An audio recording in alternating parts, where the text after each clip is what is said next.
la préfecture par l'intermédiaire de Richard, demanda à Rieux un rapport destiné à être envoyé dans la capitale de la colonie pour solliciter des ordres. Rieux y mit une description. Rieux y mit une description clinique.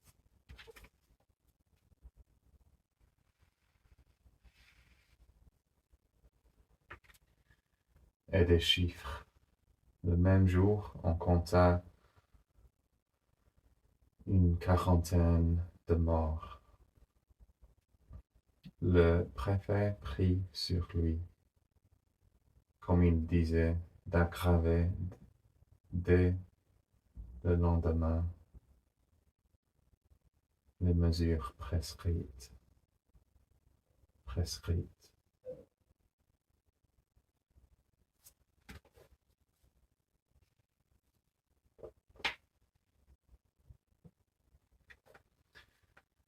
La déclaration obligatoire et l'isolement furent maintenus.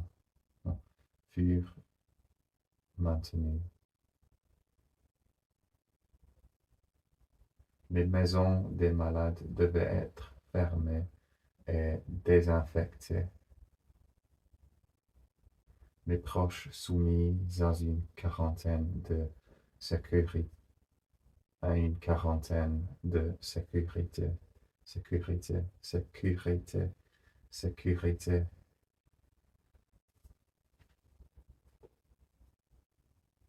Quarantaine de sécurité. Les enterrements organisés par la ville dans les conditions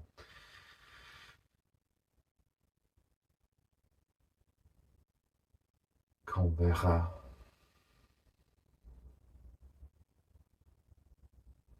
Un jour après, les sérums arrivaient par avion. Ils pouvaient suffire au cas en traitement.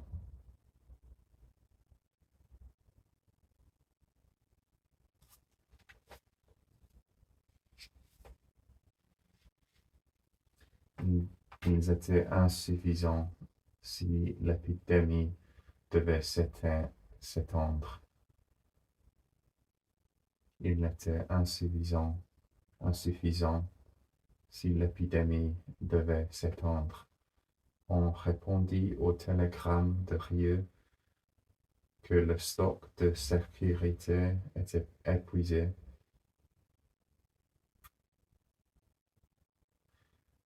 et que de nouvelles fabrications étaient commencées.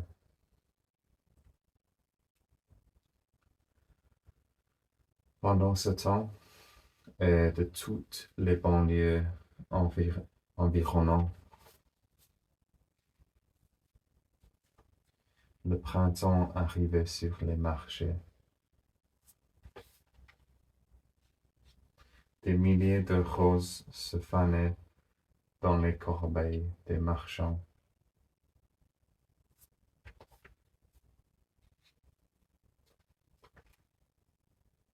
Au long des trottoirs, et leur odeur sucrée flottait dans toute la ville.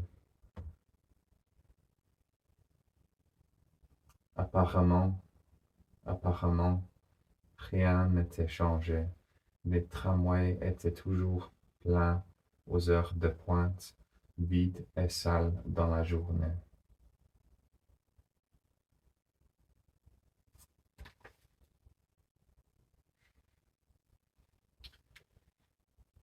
Tarus observait le petit vieux, et le petit vieux crachait sur les chats. Grand rentrait tous les soirs chez lui pour son mystérieux travail. Cottard tournait en rond et M. Othon, le juge d'instruction, conduisait toujours sa ménagerie.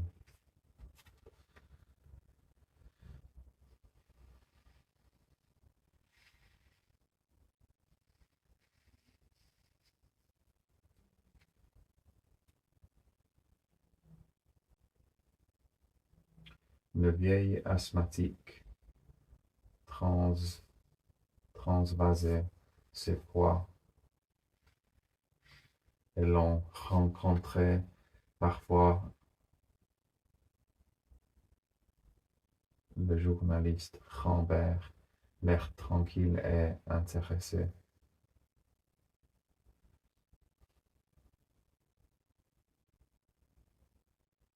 Le soir, la même foule emplissait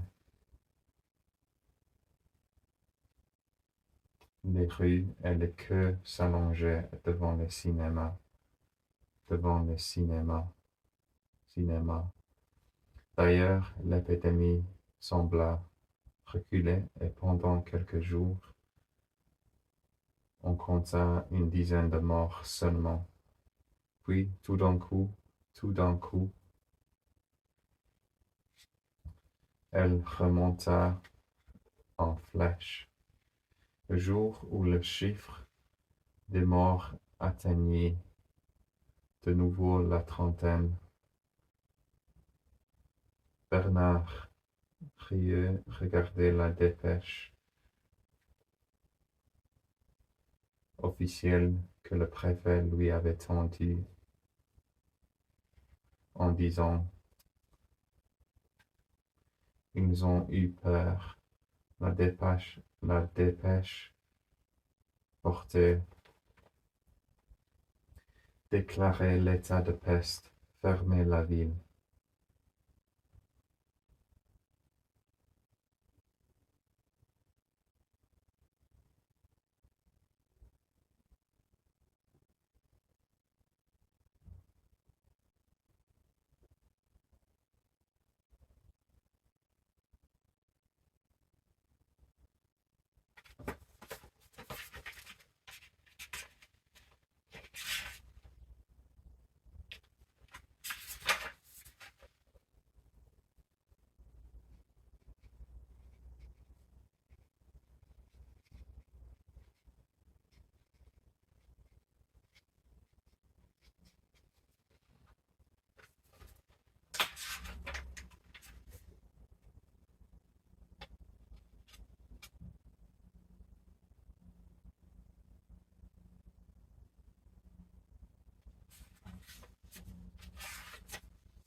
Deuxième partie.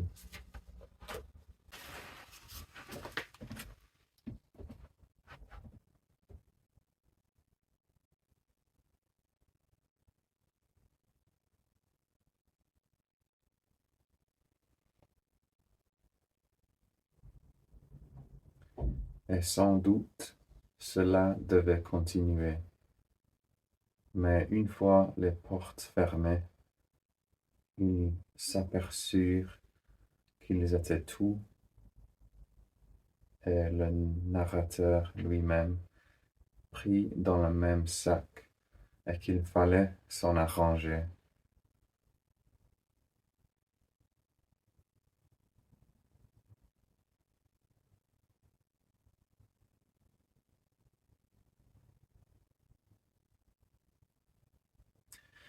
C'est ainsi, par exemple, qu'un sentiment aussi individuel que celui de la séparation, aussi individuel que celui de la séparation d'avec un autre aimé devint soudain, dès les premières semaines, celui de tout un peuple et, avec le peur, la souffrance principale de ce long temps d'exil.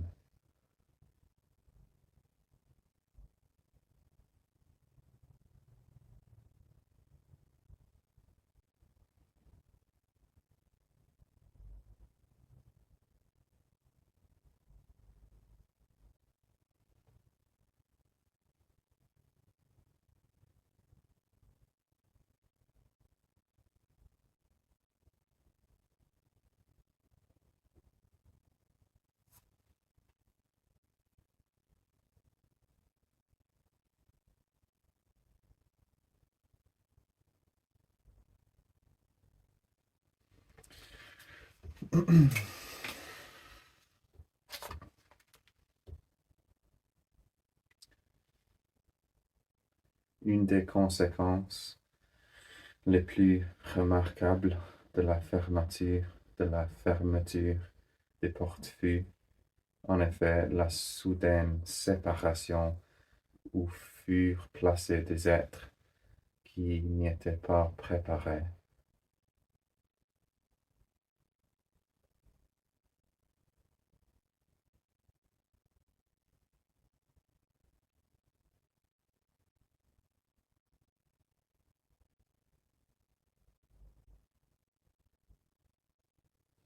Des mères et des enfants, des époux, des amants qui avaient cru procéder quelques jours auparavant à une séparation temporaire, qui s'étaient embrassés sur le quai de notre gare avec 2 ou 3 recommandations, certains de se revoir quelques jours ou quelques semaines plus tard, enfoncés dans la stupide confiance humaine, à peine distraits par ce départ de leurs préoccupations habituelles.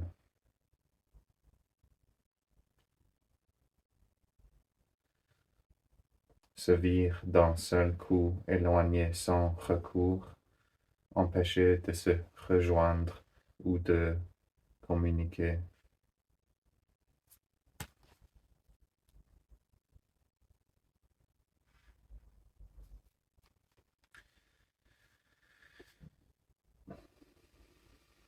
Car la fermeture s'était faite quelques heures avant que l'arrêt préfectoral fut publié, et naturellement, il était impossible de prendre en considération le cas particulier. On peut dire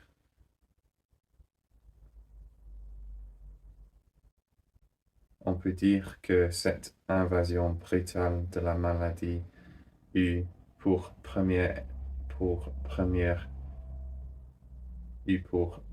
effet d'obliger nos concitoyens à agir comme s'ils n'avaient pas de sentiments individuels.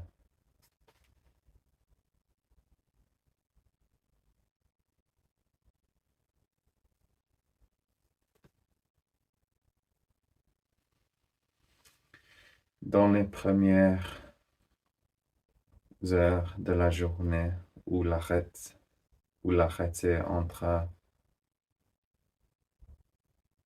en vigueur,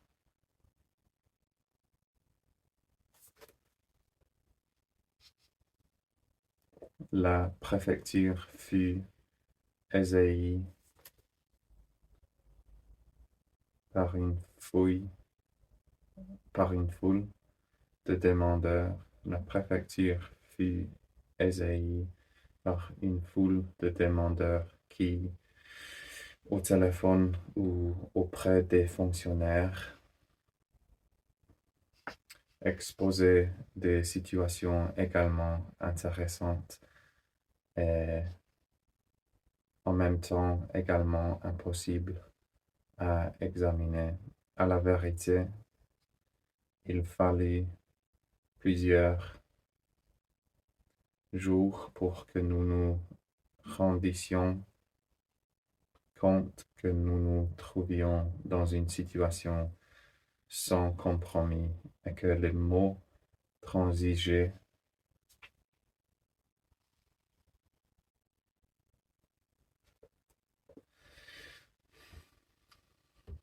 faveur, exception n'avaient plus de sens.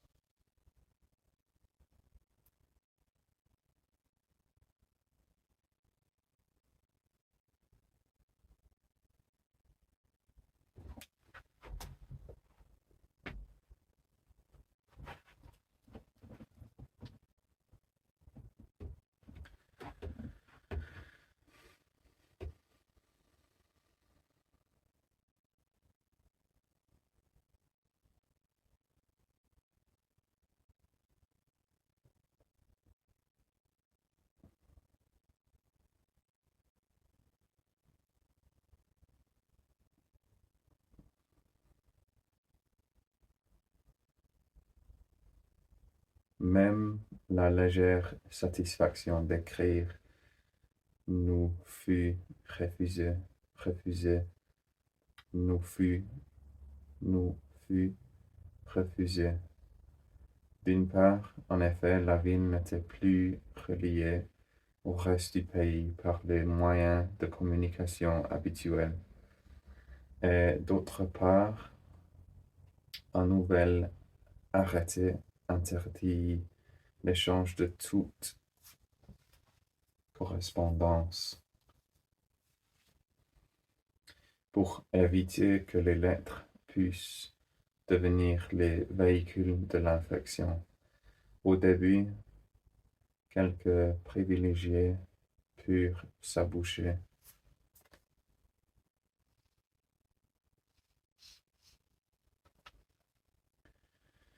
Aux portes de la ville avec des sentinelles des postes de garde qui consentirent à faire passer des messages à l'extérieur. Encore étaient-ce dans les premiers, encore étaient-ce dans le premier, encore étaient-ce dans les premiers jours de l'épidémie, à un moment où les gardes trouvaient naturel de céder à des mouvements de compassion.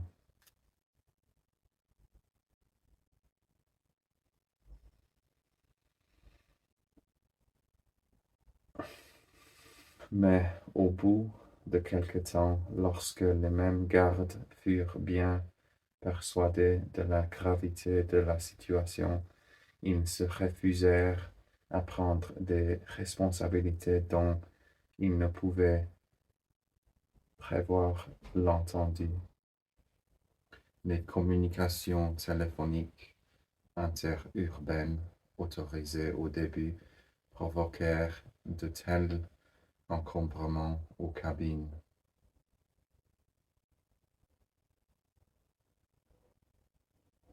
publiques et sur les lignes qu'elles furent totalement suspendues pendant quelques jours, puis sévèrement limitées à ce qu'on appelait, à ce qu'on appelait, à ce qu'on appelait les cas urgents comme la mort, la naissance et le mariage. Les télégrammes restèrent alors notre seule ressource. Des êtres des êtres que liait l'intelligence, des êtres que liait l'intelligence, le cœur et la chair en furent réduits à chercher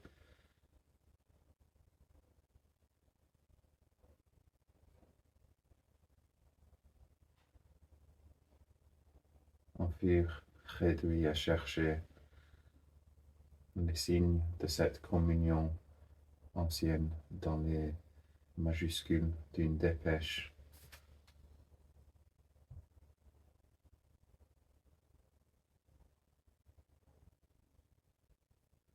Une dépêche de 10 mots.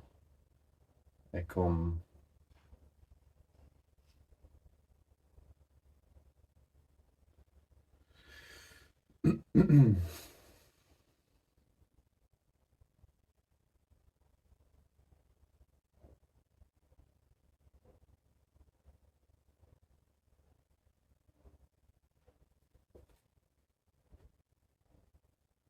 et comme en effet les formules qu'on peut utiliser dans un télégramme sont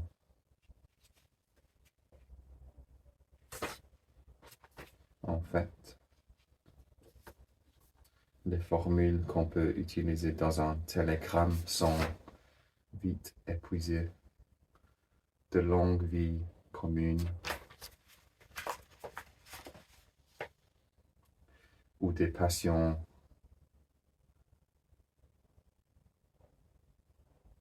où des passions douloureuses se résumèrent rapidement dans un échange périodique.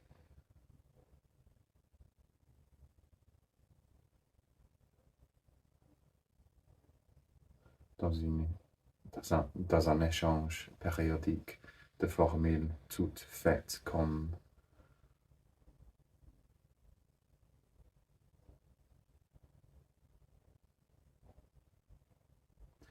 « bien, pense à toi, tendresse ». Certains d'entre nous, cependant, s'obstinaient à écrire et imaginer sans trêve.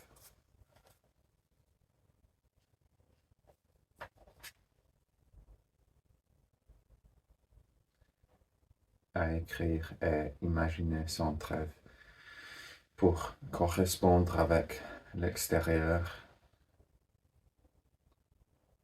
des combinaisons qui finissaient toujours par s'avérer illusoires.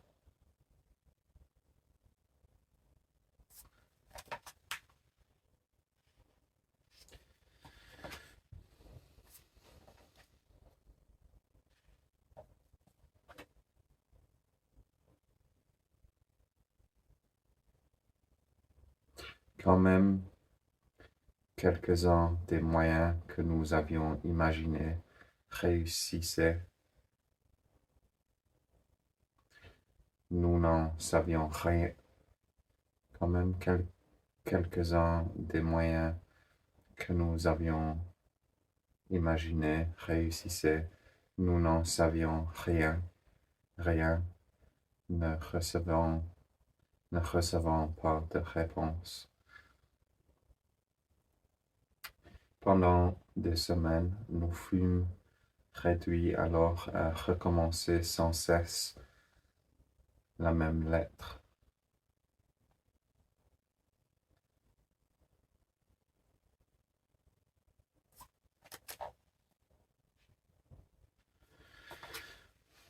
Sans cesse. À recopier les mêmes appels, si bien qu'au bout, recopier les mêmes appels, si bien qu'au bout, au bout, si bien qu'au bout d'un certain temps, les mots qui d'abord étaient sortis tout saignants de notre cœur se vidaient de leur sens. Nous les recopions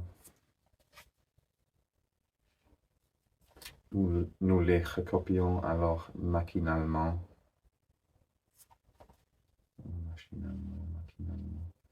Nous les recopions alors machinalement,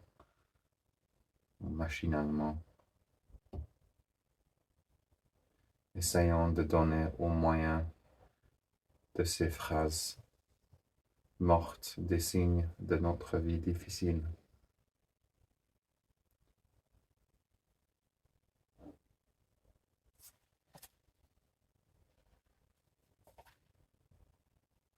Et pour finir à ce monologue stérile,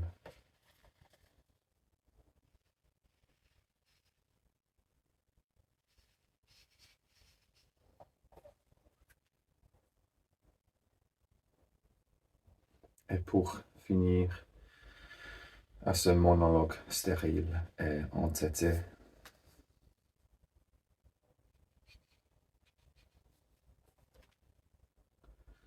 à cette conversation aride avec un mur,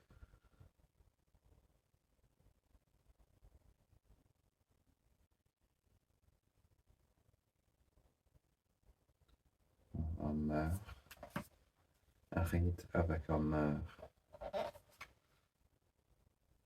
un mur. Et pour finir à ce monologue stérile et entêté, à cette conversation aride avec un mur, l'appel conventionnel l'appel conventionnel du télégramme nous paraissait préférable.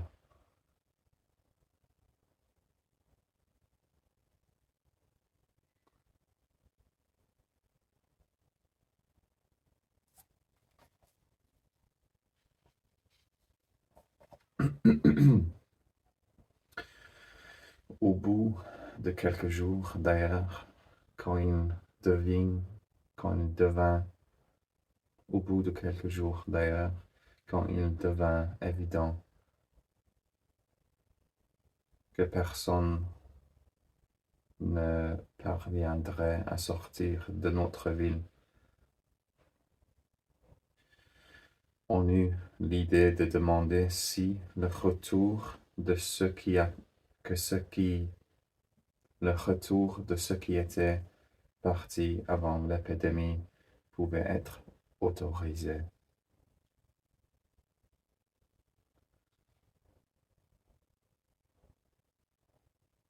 Après quelques jours de réflexion, la préfecture répondit par l'affirmative.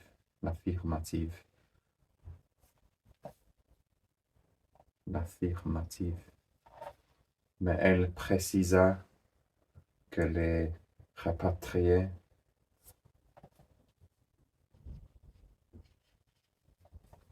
ne pourraient en aucun cas ressortir de la ville et que s'ils étaient libres de venir, ils ne le seraient pas de repartir.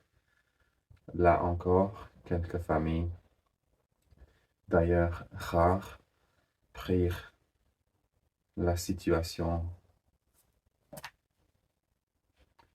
à la légère et faisaient passer avant toute prudence le désir où elles étaient de revoir leurs parents, invitèrent ces derniers à profiter de l'occasion.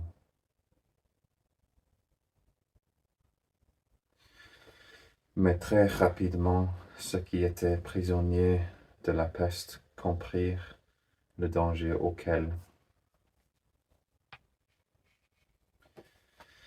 ils exposaient leurs proches et se résignèrent à souffrir cette séparation.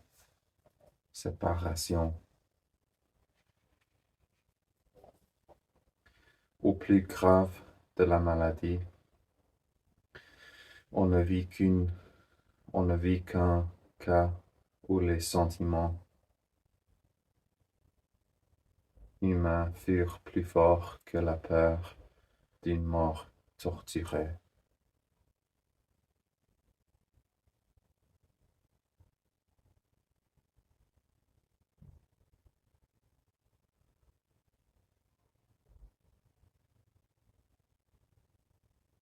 On ne vit qu'un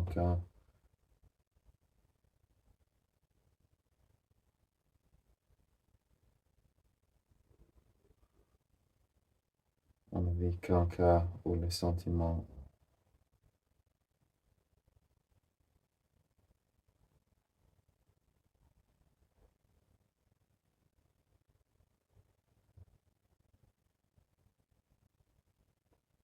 ce ne fut pas ce ne fut pas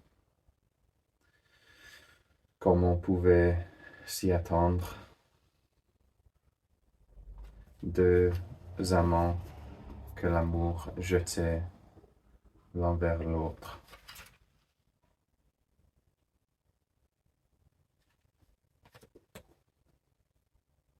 Par-dessus la souffrance. Il s'agissait seulement de vieux docteurs. Il s'agissait seulement du vieux docteur Castel et de sa femme, mariée depuis de nombreuses années.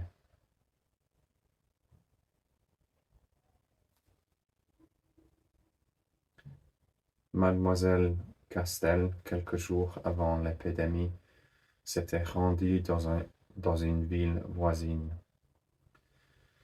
Ce n'était même pas un de ses ménages. qui offrait euh, ces ménages qui offrent au monde l'exemple d'un bonheur exemplaire. Et le narrateur est en mesure de dire que, selon toute probabilité, ces époux jusqu'ici n'étaient pas certains d'être satisfaits de leur union.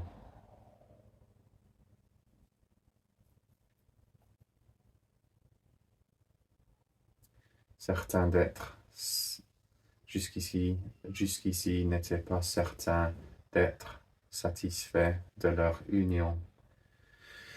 Mais cette séparation brutale et prolongée les avait mis à même d'assurer qu'ils ne pouvaient vivre éloignés l'un de l'autre, et qu'auprès de cette vérité soudaine mise au jour, la peste était peu de choses.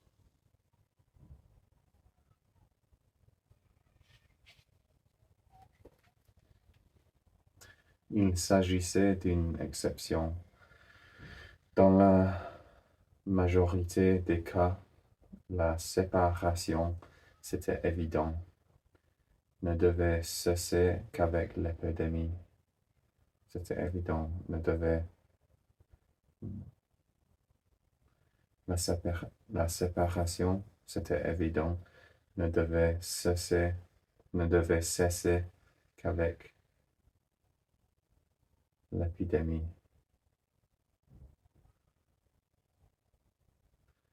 Et pour nous tous, le sentiment qui faisait notre vie et que pourtant nous croyons bien connaître, les Oranais, on a déjà dit, ont des passions simples.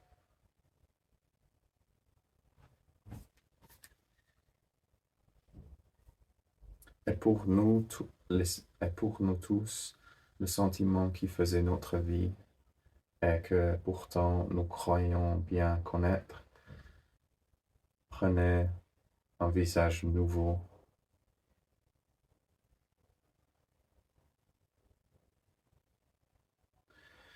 Des maris et des amants qui avaient la plus grande confiance dans leur compagne se découvraient jaloux. Des hommes qui se croyaient légers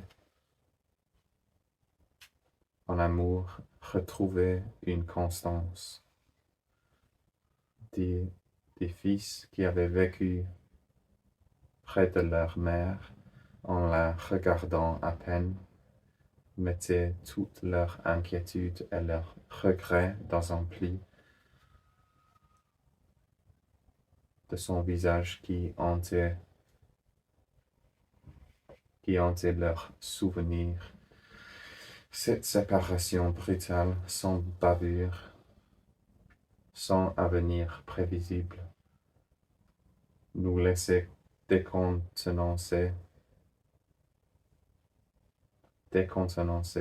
incapables de réagir contre le souvenir de cette présence.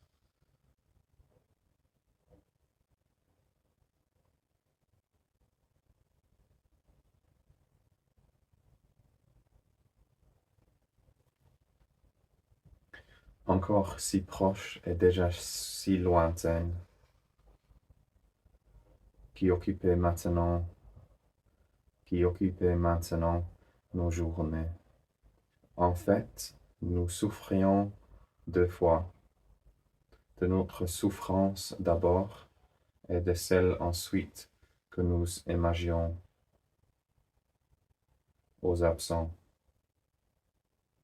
fils, épouse ou amante. Fils, épouse ou amante.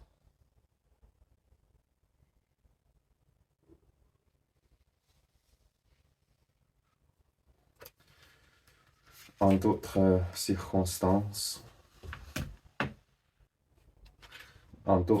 circonstances, d'ailleurs, nos concitoyens auraient trouvé une issue dans une vie plus extérieure et plus active. Mais en même temps, la peste les laissait oisifs.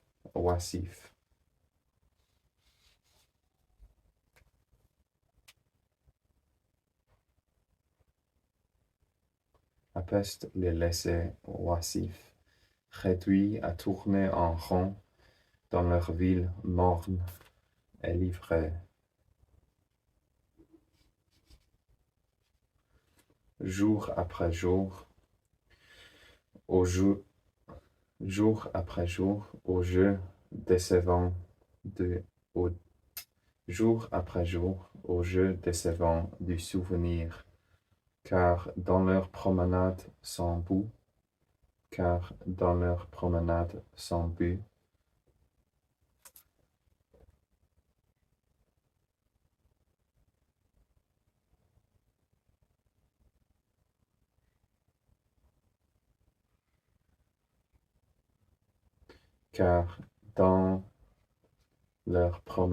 sans but, ils étaient amenés à passer toujours par les mêmes chemins et la plupart du temps dans une si petite ville.